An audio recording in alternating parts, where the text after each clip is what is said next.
श्रद्धाभाव से जुड़कर अपने क्षेत्र के धार्मिक स्थलों की साफ सफाई की। मुझे कितने ही लोगों ने इससे जुड़ी तस्वीरें भेजी हैं, वीडियो भेजे हैं।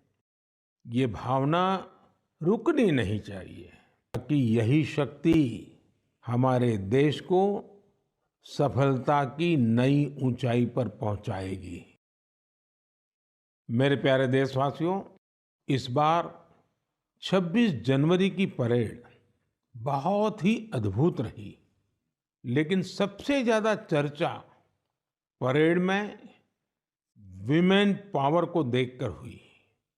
जब कर्तव्य पथ पर केंद्रीय सुरक्षा बलों और दिल्ली पुलिस की महिला टुकड़ियों ने कदमताल शुरू किया, तो सभी गर्व से भर उठे। महिला बैंड का मार्च देखकर, उनका जबरदस्त तालमेल देखकर देश विदेश में लोग झूम उठे। इस बार परेड में मार्च करने वाले 20 दस्तों में से 11 दस्ते महिलाओं के ही थे। हमने देखा कि जो झांकी निकली, उसमें भी सभी महिला कलाकार ही थी। जो सांस्कृतिक कार्यक्रम हुए, उसमें भी करीब 1,500 बेटियों ने हिस्सा लिया था। कई महिला कलाकार शंख, नादस्वरम और नागदा जैसे भारतीय संगीत वाद्य यंत्र बजा रही थी। डीआरडीओ ने जो झांकी निकाली, उसने भी सभी का ध्यान खींचा। उसमें दिखाया गया कि कैसे नारी शक्ति जल, थल, नभ, साइबर और स्पेस हर क्षेत्र में देश की सुरक्षा कर रही है। 21वीं सदी का भारत ऐसे ही विमेन लेड डेवलपमेंट के मंत्र के साथ आगे बढ़ रहा है। साथियों, आपने कुछ दिन पहले ही अर्जुन अवार्ड समारोह को भी देखा होगा। इसमें राष्ट्रपति भवन में देश के कई होनहार खिलाड़ियों और एथलीटों को सम्मानित किया गया है। यहाँ भी जिस एक बात ने लोगों का खूब ध्यान खींचा, वो थी अर्जुन पुरस्कार पाने वाली बेटियां और उनकी लाइफ जर्नीज। इस बार 13 विमेन एथलीट्स को अर्जुन अवार्ड से सम्मानित किया गया है। इन विमेन एथलीट्स ने अनेकों बड़े टूर्नामेंटों में हिस्सा लिया और भारत का परचम लहराया। शारीरिक चुनौतियां, आर्थिक चुनौतियां इन साहसी और टैलेंटेड खिलाड़ियों के आगे टिक नहीं पाई। बदलते हुए भारत में हर क्षेत्र में हमारी बेटियां, देश की महिलाएं कमाल करके दिखा रही है।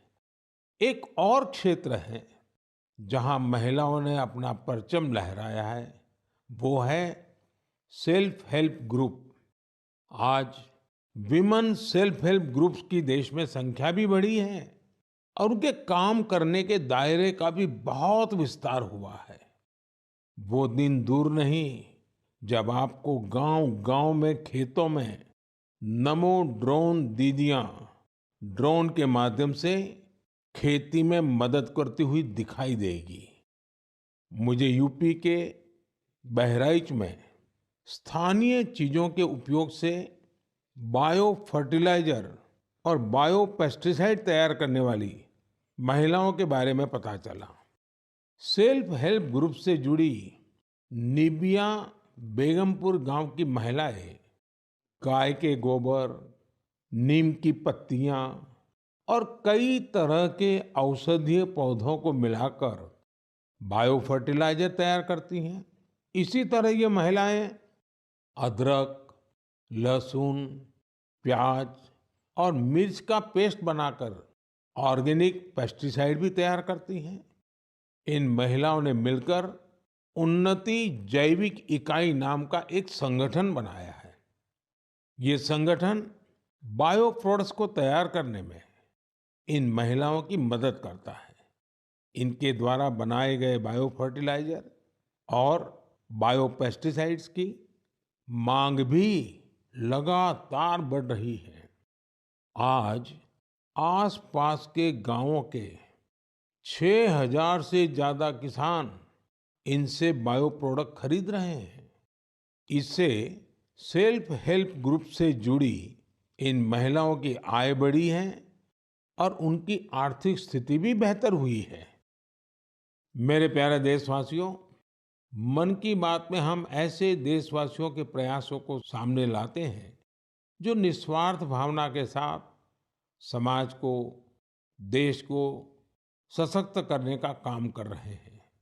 ऐसे में 3 दिन पहले जब देश ने पद्म पुरस्कारों का ऐलान किया है, तो मन की बात में ऐसे लोगों की चर्चा स्वाभाविक है। इस बार भी ऐसे अनेकों देशवासियों को पद्म सम्मान दिया गया है, जिन्होंने जमीन से जुड़कर समाज में बड़े-बड़े बदलाव लाने का काम किया है। इन इंस्पायरिंग लोगों की जीवन यात्रा के बारे में जानने को लेकर देश भर में बहुत उत्सुकता दिखी है। मीडिया की हेडलाइन से दूर, अखबारों के फ्रंट पेज से दूर, ये लोग बिना किसी लाइमलाइट के समाज सेवा में जुटे थे। हमें इन लोगों के बारे में पहले शायद ही कुछ देखने सुनने को मिला है, लेकिन अब मुझे खुशी है कि पद्म सम्मान घोषित होने के बाद ऐसे लोगों की हर तरफ चर्चा हो रही है। लोग उनके बारे में ज्यादा से ज्यादा जानने के लिए उत्सुक है।